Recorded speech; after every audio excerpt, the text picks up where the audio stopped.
Perkenalkan, saya Rian Abdurrahman dari S1 Informatika, kelas IFA 310. Saya akan menjelaskan mengenai klasterisasi data pelanggan untuk memenuhi tugas pembelajaran mesin, mata kuliah pembelajaran mesin. Nah, di sini deskripsi permasalahannya adalah kita diminta untuk mengklasterisasi atau mengelompokkan pelanggan berdasarkan data pelanggan di dealer, tanpa memperhatikan label kelas apakah pelanggan tertarik atau membeli kendaraan atau tidak. Nah, saya menggunakan beberapa library untuk preprocessing dan visualisasi dan sebagainya. Namun untuk modelnya saya menggunakan K-means clustering yang dibuat from scratch ya, dari awal, tidak menggunakan library. Lalu pertama kita akan download datasetnya, lalu kita lihat cuplikan dari datanya, kita pahami dulu datanya. Oh, ternyata ada data-data yang numerik, ada data yang kategorial, ada data yang ordinal. Nah, kita lihat juga informasinya. Oh, ternyata ada missing value nih, yang harusnya 285.000 itu, tapi ada kolom yang missing value gitu.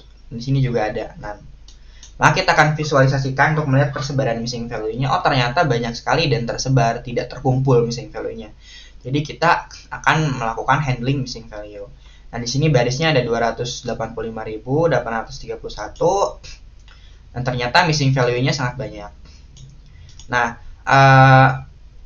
untuk handling missing value ini akan dijadikan eksperimen dari penelitian ini. Nah, sebelumnya kita akan melakukan preprocessing, yaitu dengan mengedrop kolom yang kategorinya sedikit, seperti 2, ada yang kategorinya 2 jenis kelamin. Itu karena kita menggunakan K-means clustering dan itu tuh sensitif gitu terhadap jarak, pengukuran jarak, sehingga ketika kita melakukan normalisasi pada data ini, kolom di jenis kelamin itu terus ada data kategorial yang sedikit, itu akan cukup timpang nanti datanya, sehingga akan di drop ya. Untuk kategori yang sedikit itu di drop. Lalu kita akan melihat apakah ada outlier dengan menggunakan box plot. Nah, ternyata di sini di kolom premi itu ada titik-titik di luar box plot, dan kita bisa analisis. Ternyata premi itu adalah jumlah premi yang dibayarkan tiap tahun. Jadi menurut saya ini bukan sebuah outlier ya, tapi ini adalah data yang out of distribution.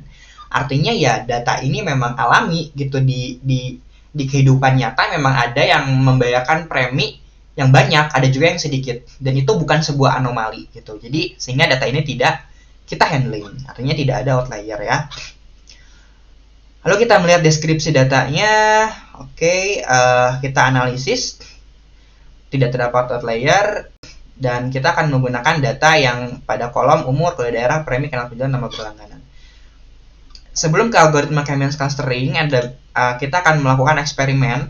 Yang pertama adalah pada praprocessan. Pertama adalah kita akan mendrop seluruh missing value-nya, lalu kita normalisasi scaling dari 0 sampai 1, lalu kita reduksi dimensi dengan prinsipal komponen analisis. Dan kita lihat hasil reduksi dimensinya seperti ini, dan di sini juga ada nilai negatif, maka kita normalisasi ulang ke 0 sampai 1. Baru kita akan melakukan K-means clustering-nya. Di sini saya akan jelaskan K-means clustering ini. Saya menggunakan kelas object oriented programming stylenya. Sebenarnya dari K-means clustering ini sendiri cukup sederhana, yaitu kita tinggal menghitung jarak titik jadi kita inisialisasi centroid. Di sini centroidnya saya inisialisasi dengan titik yang tetap ya. Titik yang tetap yaitu 0,5, 0,5 dan 0,9, 0,5. Karena kita lihat di sini kita bisa letakkan centroidnya di sini dan juga di sini gitu. Supaya kita bisa lihat clusternya juga terbentuk 2 kan.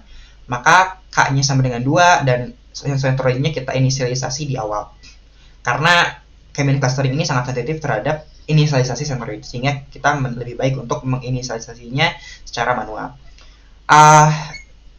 Prosesnya cukup sederhana. Kita hitung centroid ke tiap masing-masing jarak, lalu kita lakukan penghitungan Euclidean distance, lalu assign cluster dari titik itu assign cluster ke cluster terdekat dengan centroidnya. Nanti update centroidnya dengan rata-rata masing-masing cluster yang sudah desain tadi.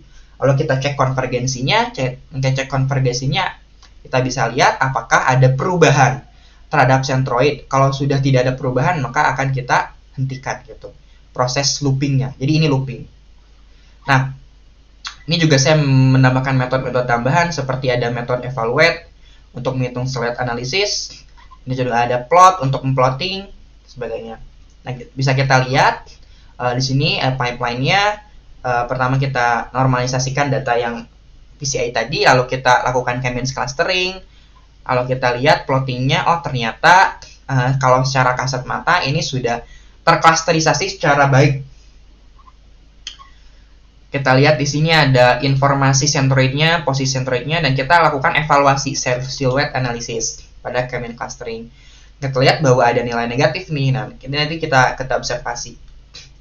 Lalu kita lihat juga rata-rata dari ini kan tiap sampelnya itu dihitung ya, nilai silhouette analisisnya, lihat silhouette koefisiennya dihitung tiap titik. Jadi silhouette analisis itu menghitung satu titik, setiap titik itu dihitung jaraknya terhadap klasternya sendiri dan juga klaster tetangganya, lalu lalu keduanya dikurangi, lalu dibagi dengan maksimum dari rata-rata tadi. Nah, lalu silhouette score-nya dilihat rata-ratanya. Lalu eksperimen kedua, kita akan mengisi missing value dengan rata gitu. Nah, missing value yang tadi itu kita isi dengan rata-rata setiap kolomnya gitu. Nah, ini diisi dengan rata-rata setiap kolomnya, sehingga kita lakukan prosesan yang sama, kita renormalisasi ulang, lalu kita reduksi dimensi, dan ternyata ini hasilnya. Kita lakukan K-means clustering dan kita bisa lihat hasilnya mirip. Clusternya juga 2, kita sudah tentukan clusternya 2, lalu sama ya. Namun di sini ada kepadatan di tengah karena kita melakukan rata ya. Rata pada hasil yang sudah dinormalisasi, sehingga nilai ada penumpukan nilai di 0,5 di sini ya. Lalu kita evaluasi dengan silhouette analysis, itu hampir sama, dan nilai rata silhouette koefisiennya juga mirip. Lalu eksperimen ketiga kita melakukan KNN imputation. Nah, KNN imputation ini sebenarnya kita akan melakukan pengukuran jarak menggunakan non-Euclidean. Jadi non-Euclidean ini, nah di sini kita menggunakan library scikit-learn. Non-Euclidean ini akan menghitung jarak, tetapi jaraknya itu dihitung pada setiap titik akan dihitung jaraknya. Titik yang isinya missing value yang ada none-nya itu dihitung ke seluruh titik jarak non-Euclidean-nya, lalu akan disorting mana jarak yang terdekat. Nah, itu kan teknik KNN-nya. KNN-nya kita akan sorting jarak yang terdekat, diambil jarak yang terdekat. Itu proses sederhana KNN imputation. Di sini kita lakukan hal yang sama, reduksi dimensi menjadi 2 dimensi, dan kita bisa lihat ini lebih padat ya, lebih padat. Lalu kita lakukan K-means clustering dan hal yang sama, dan ini kita bisa lihat hampir mirip clusternya. Kita lakukan silhouette analysis dan ternyata hampir sama. Nah, lalu hasil mana yang akan kita ambil? Nah, pertama saya akan melakukan evaluasi terhadap ketiga hasil ini. Di ketiga hasil ini kita mendapatkan nilai negatif. Nah, nilai negatif ini sebenarnya karena kita ingin mengklasterisasi seluruh data pelanggan, maka kita nggak mungkin menggunakan hasil yang melakukan drop non value, karena itu pada dasarnya menghilangkan data-data pelanggan.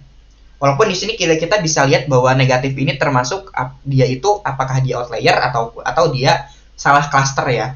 Akan tetapi karena ini merupakan data pelanggan, kita hanya ingin mendapatkan insight dari data tersebut, maka ini tidak terlalu berpengaruh. Jadi ini kita abaikan ya. Jadi yang dipilih adalah clustering menggunakan KNN imputation, karena tadi pada rata itu kurang distribusinya kurang mewakilkan data sebenarnya karena dia menumpuk di tengah. Jadi dari pemodelannya pun ya kurang representatif. Jadi kita pilih yang KNN imputation. Baik, terima kasih untuk pelaporan dan hasilnya sudah dilampirkan. Terima kasih atas perhatiannya.